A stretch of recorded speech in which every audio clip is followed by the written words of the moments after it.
The air smelled of wet pine needles. It had rained only an hour earlier, and the trail glistened with moisture. Emma led the way, holding her phone with a loaded campsite map. A blue marker indicated they were less than a kilometer from the clearing. Voices could be heard behind them.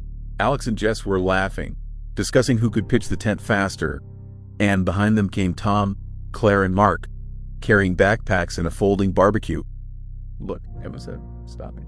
"There should be a clearing here on the map. A big one. See?" She pointed to the screen, but something else was visible beyond the trees. A lake opened up straight ahead, not marked on any map. The water was so smooth it seemed like glass. No wind, no mosquitoes, no forest noise, just a strange silence. Mark frowned. "That is strange. We followed the GPS exactly. There should just be a clearing here." Tom moved closer to the water. "Maybe it's an old map, or maybe the satellite was wrong. Look, it is beautiful." Jess took off her backpack and dipped her hand into the water. Warm. Seriously, like heated. She raised her palm, and a drop of water ran down her finger. Thick, as if oily. Strange. Emma crouched down and looked along the surface. The water really did seem denser than usual, as if it were stretching slightly, reflecting the sky, but with a distortion, like in a crooked mirror. "We need to find the clearing," Claire said, looking at her phone screen. "It's right here on the map." But the marker had moved when Emma updated the GPS. Now the phone showed the clearing was in a different location, beyond the lake. "This is nonsense. We didn't cross any water," Mark muttered. How could the coordinates have changed? The signal flickered, and the screen went dark. The sun was slowly setting. The forest around them grew denser, as if drawing closer. And, despite the still vocal laughter and conversation, each of them felt something strange. The lake seemed to be waiting. It didn't threaten. It just called. "If anything happens, we'll pitch the tents here," Tom said. "The spot is perfect." He didn't notice the brief ripple that passed through the water behind him, though the wind still didn't stir a single branch. As they began unpacking, Emma noticed something white on the opposite bank. A piece of fabric? A tent? Or just a reflection of light? But when she blinked, there was nothing there. And yet, she thought she saw something move in the water. This reflection. Not a fish, not a wave. Something human. She turned around. "Guys, did you see?" But no one heard. The speaker in Alex's hand suddenly hissed, as if the radio had picked up interference, and then a short crackle emanated from the speaker. A single phrase, quietly, as if from far away. "Dawn, to stay." The music suddenly stopped. Alex shrugged. Probably a Bluetooth glitch. But Emma couldn't tear her gaze away from the lake. Now that she peered closely, the water seemed to barely breathe. By evening, the air had grown thick, almost still. A soft, orange glow emanated from the fire, and shadows danced around it. Claire tried to light a second candle in a glass holder, for coziness, she said, but the flame wouldn't catch. The wick hissed as if wet. "Everything here is strange," Emma muttered. Even the wood burned slowly. They sat on a log, eating fried sausages and laughing, trying to ignore the fact that their voices were drowned out by the wilderness. Even when someone spoke louder, the echo didn't return. The forest didn't respond. "Guys, have you noticed there's not a single bird here?" Mark asked. Not a cry, not a chirp, just water. Everyone fell silent. Indeed, the only sound was the gentle breathing of the lake, a barely perceptible rustling, as if someone were moving beneath the surface. Emma moved closer to the shore. The fire was reflected in the water, but the reflection seemed slightly delayed. The wave of light arrived a split second later. She ran her hand along the reflection. The movement was also delayed. "Alex, come here," she called. "Look!" Alex leaned over. Maybe it's an optical effect, the density of water. But suddenly the reflection twitched, as if someone had run a hand beneath the surface from within. They both recoiled. "What the?" Alex laughed nervously. "Hey, maybe it's an undercurrent?" Emma shook her head silently. Tom's voice came from the darkness. "Everything okay?" "Yes," she answered quickly. "It was just the water was moving strangely." Tom walked over and threw a branch into the lake. It fell and sank slowly, almost unnaturally, to the bottom, without a splash, as if the water had sucked it in. "Okay, Enough with the scares, Jess said, smiling tightly. I don't want to spend the night in a scary place. They sat down by the fire again. Claire turned on the flashlight, pointing the beam at the opposite bank. There was fog. Thick, gray, like a wall. It seemed to stand motionless, undissipating. And then Emma noticed a silhouette. For a second, a dark figure at the very edge of the water. Faceless, motionless. Then the fog closed in, and the shore was empty again. Did you see it? She whispered. What? Claire blinked. Nothing. There was someone standing there, maybe a shadow, but inside Emma, a feeling arose as if the lake was watching. It wasn't her looking at him. It was the other way around. From the depths, from the darkness. The wind picked up during the night. The fire had long since died down, and the camp was plunged into semi-darkness. Emma woke to a sound, soft, like someone stepping on wet stones. She stood up and peered out of the tent. A light mist loomed over the land, and someone was standing by the water. At first, she thought it was Alex. His jacket, his height. Alex, she called. The figure slowly turned its head, but its face remained in shadow, and suddenly the figure stepped into the water, without a splash, without a sound. It simply vanished. Emma rushed to Alex's tent and pulled back the zipper. He was asleep. He was breathing evenly. Oh, my God, she exhaled. When she returned, she noticed that her footprints on the wet ground had already disappeared, as if someone had smoothed them out. In the morning, everything seemed almost normal, but no one slept well. Tom complained of hearing footsteps around the tents. Jess said she dreamed she heard someone whispering right in her ear. They were waiting for us to leave, she repeated, trying to remember. Mark nodded gloomily. I had the same dream. They exchanged glances. 6 people, 6 different tents. The same dream. Emma approached the water. There was a branch lying on the bank, the same one Tom had thrown down that night. But now it was dry, as if it had lain in the sun. Emma, let's go, Alex called. We need to get to the road and get a signal. I don't like this place. She nodded. They moved along the shore, toward what had been a clearing on the map. But the further they went, the more the forest changed. The trees became denser, and the road seemed to curve backwards. And 20 minutes later they emerged again, to their camp, with the same fire, with the same footprints. Only the fire was still warm, even though they had left almost an hour earlier. And the reflections on the water were not 6 figures, but 7. By midday, the sun barely broke through the gray sky. The air was thick, with a hint of iron. They decided to leave. Alex insisted. The sounds were too strange, too many coincidences. Just follow the GPS, he said. The road is over there.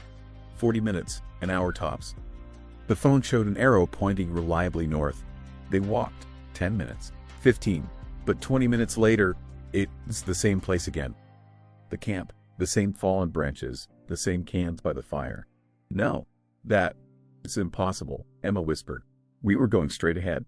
Alex, pursing his lips, checked the compass. The needle was spinning, as if someone was moving a magnet underground. The battery is dying, he said. Damn. Tom tapped the GPS navigator's screen. It flickered and went dark. Silence fell instantly. Only somewhere near the water could he hear a faint splash. Slow, like breathing. After an hour of fruitless attempts to get out, Mark suggested returning to the lake. At least there's open space there, he said. Maybe there is a signal. As Emma walked back, she noticed the trees seemed to have changed slightly. Not the shapes themselves, no, but their placement. The path they'd taken that morning now led in a different direction. As if someone had rearranged the forest, like furniture in a room. When they reached the water again, the wind had died down. The surface was smooth as glass. But instead of the sky, it reflected alien silhouettes. Not blurred, not trembling, clear. They stood right in front of me, as if on the other shore. Only that other shore didn't exist. Who is this? Jess whispered. No one answered. The silhouettes remained motionless, and only one of them, the middle one, had his hair moving slightly, as if from a wind that wasn't there. Tom picked up a stone and threw it into the water. There was no splash. The stone simply vanished. The reflection smiled. By evening, they decided to spend the night again. No one knew where to go. Emma sat by the tent, holding a notebook. She wrote down everything. The time, the direction, her friends, words, her feelings.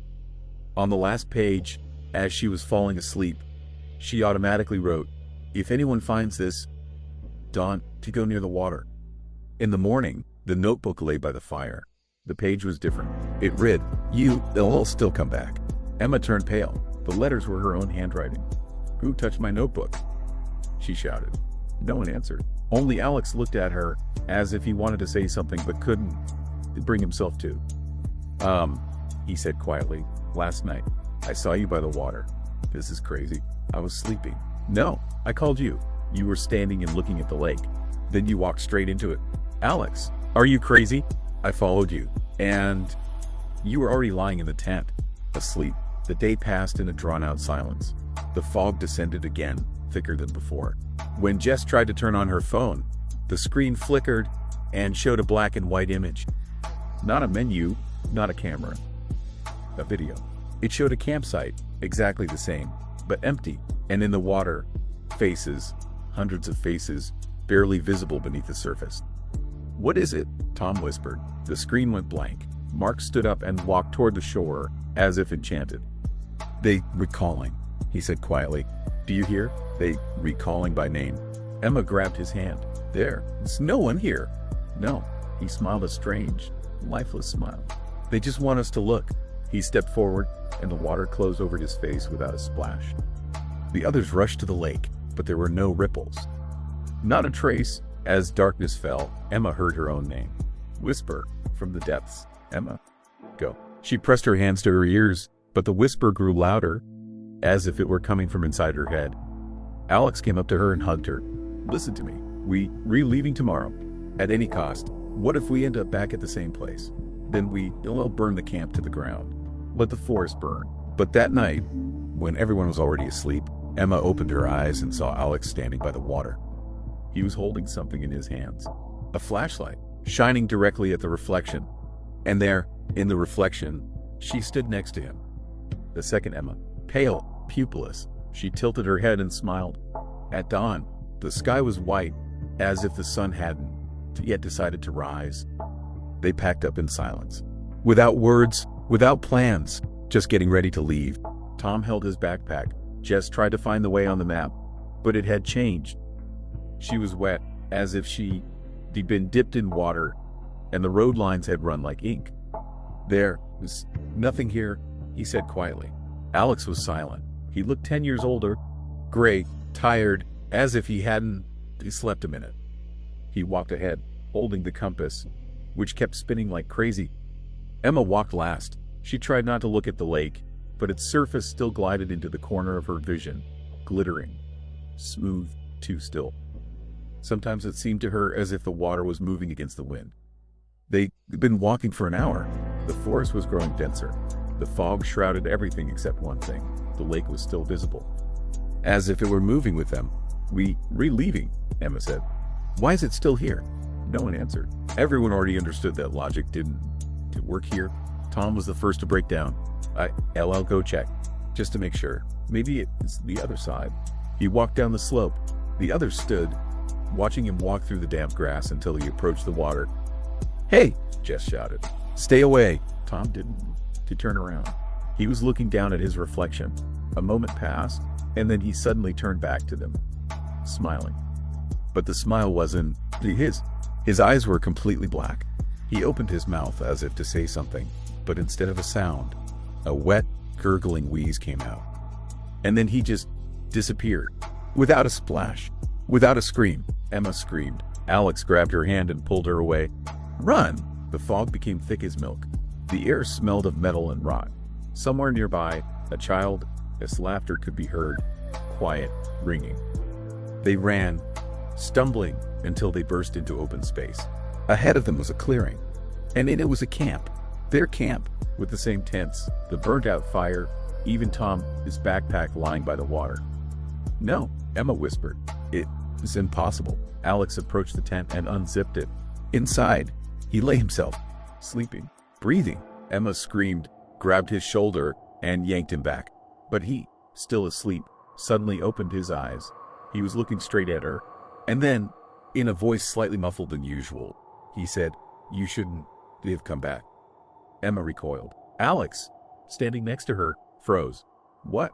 What does this mean? But the sleeping Alex no longer moved. Only the reflection in his eyes flickered, and water flashed in them.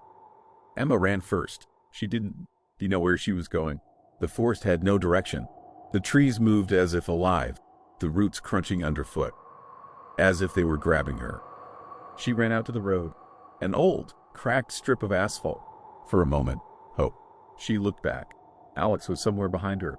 An old car emerged from the fog. The headlights pierced the grayness like a knife. Emma waved her arms. The car stopped. At the wheel sat a man in blue overalls, his face tired. Are you all right, miss? Please help, she breathed. There is a lake down there. It is not real. He frowned. What lake? There is no lake here, miss. Emma looked back and realized that, indeed, behind her was just a slope covered in dry bushes. No water, no fog. She looked at the man. He noticed her gaze and suddenly smiled. The smile was all too familiar. But they've been there before. Haven, to you, he asked. She froze. His eyes were black, like Tom. You came back, Emma. When Alex ran out onto the road, the car was already empty. Both doors were open. The tracks on the asphalt looked like they were made by bare feet, leading straight into the forest. He walked over, looked around, then glanced in the rearview mirror. There was someone sitting in the backseat. A girl, Emma. She slowly turned her head and smiled, but her face reflected differently in the mirror. Older, paler, like someone who'd been underwater for a long time. I told you, she said quietly. I'll come back. The last thing Alex saw was his own reflection in the windshield.